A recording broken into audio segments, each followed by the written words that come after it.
Yun lang taga pumasok sa isip ko. Nung sabi mo mag-isip ng number, wow, that's amazing, sir. Ladies and gentlemen, prepare your minds for the most sought-after mind reader in the Philippines, the mental assassin, Justin Piñon. This is your GMA Regional TV. Buong puso para sa Pilipino. Kini ang GMA Regional TV Live.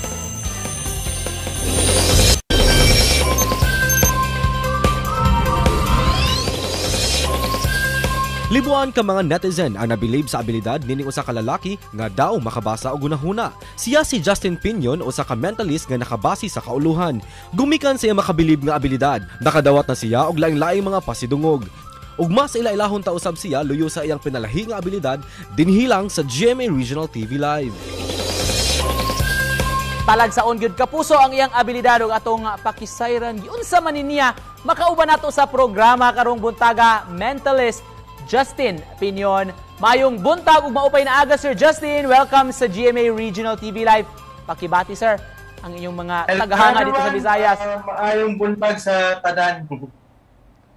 Thank you so much, Sir Justin, for joining us and for accepting our invitation. Kumusta ka this morning, sir? I feel energized. I feel so excited para dito sa interview ninyo, and I'm really happy na makausap ko kayo kasi I super miss the Visayas eh. Thank you so much, sir, for joining us. We're happy to talk to you this morning. Let's talk about your love sa magic, Sir Justin. Anong specific moment sa buhay mo na napasabi mo nga gusto mong i-pursue itong field na to?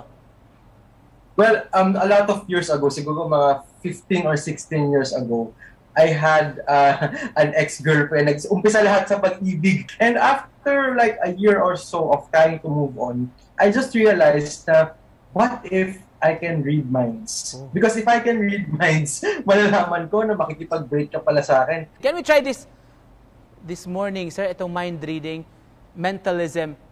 Subukan natin, sir, kung mababasa mong nasa isip ko, sir. I am going to resonate something with you, Sir Nico. Actually, this is something random. Okay, so I have here a piece of paper, and I'm going to write something down. Okay, but I'm not gonna show you kung ano sinusulat ko para may surprise dito ka sa baba isulat.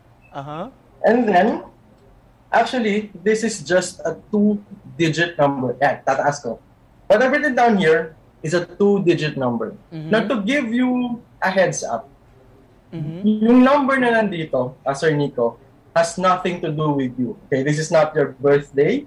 This is not an anniversary or someone else's birthday. Hindi siya this is not a significant number. But this is a random 2-digit number. I'm sure while I am speaking sa'yo, parang may pumasok na 2-digit number sa isip mo. Am I right? Like right now? Yes. Okay, good. Now, yes, for the first time loud and clear, para marinig ng audience natin, what is the number? 2-digit number, sir, no? Right? Yes. Yes. Pumasok talaga, first thing in my mind, sir, 7 and 8. So, you know what, Sir Nico, super saya ko na yun yung pumasok sa isip mo. Alam mo kung bakit? Why is that so, sir? Whoa! Whoa!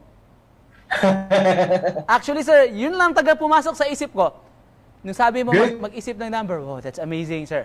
Sir Justin, sa mga viewers natin, nakakabangha, mga kapuso, saan kayo pwedeng ma-follow, sir? Where can they catch you sa yung mga social media platforms din, sir? Yes, please add me on my Facebook. Just look for Justin Piñon, the mentalist or the mind reader. My website is justinpiñon.com. Please also subscribe to my YouTube channel, Justin Piñon, the mentalist. I also have Instagram and Twitter account. Just look for my name, Justin Piñon. And sana makita ko kayo sa mga social media ko. Thank you so much, sir. Lastly, just to cap this interview, mensahe mo, sir, na gusto mo ipaabot sa ating mga kapuso dito sa Central at Eastern Visayas. Hi, mga kapuso dyan sa Central and Eastern Visayas. Maraming salamat for watching. Thank you for having me, Sir Nico. One last thing, your mind is next. Whoa! Amazing! Sir Justin, thank you so much for joining us. Nakakabilib, nakakamangha. Thank you for sharing your skills, your abilities to us this morning. Ingat ka, Sir Justin. Thank you so much. Thank you. Ug mobalik pa mi kapuso, tutok lang. Kini ang GMA Regional TV Live.